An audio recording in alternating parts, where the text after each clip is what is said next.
MR learning সেন্টারে পঞ্চম শ্রেণী হতে দশম শ্রেণী পর্যন্ত বিশেষ কোর্সে ভর্তি চলছে। পঞ্চম শ্রেণীর বৃত্তি কোচিং, অষ্টম শ্রেণীর বৃত্তি কোচিং, এসএসসি পরীক্ষার প্রস্তুতি কোচিং।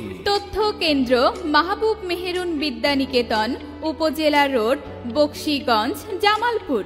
আমাদের লক্ষ্য মানসম্মত ও যুগোপযোগী শিক্ষা প্রদান, সৃজনশীল ও সমালোচনামূলক চিন্তা শক্তির বিকাশ, শৃঙ্খলা, নৈতিকতা ও নেতৃত্বের গুণাবলী গড়ে তোলা, শিক্ষার্থীদের আধুনিক প্রযুক্তি নির্ভর শিক্ষায় দক্ষ করা, ভালো ফলাফলের জন্য উদ্বুদ্ধ করা, সুযোগ সুবিধা, নিরাপদ ও স্বাস্থ্যসম্মত পরিবেশ, কাউন্সিলিং ও ক্যারিয়ার গাইডেন্স সেল, মেধাবী ও দরিদ্র শিক্ষার্থীদের জন্য বিশেষ ছাড়, প্রতিটি বিষয় প্রয়োজনীয় লেকচার শিট প্রদান, সার্বক্ষণিক বিদ্যুৎ সরবরাহের নিশ্চয়তা।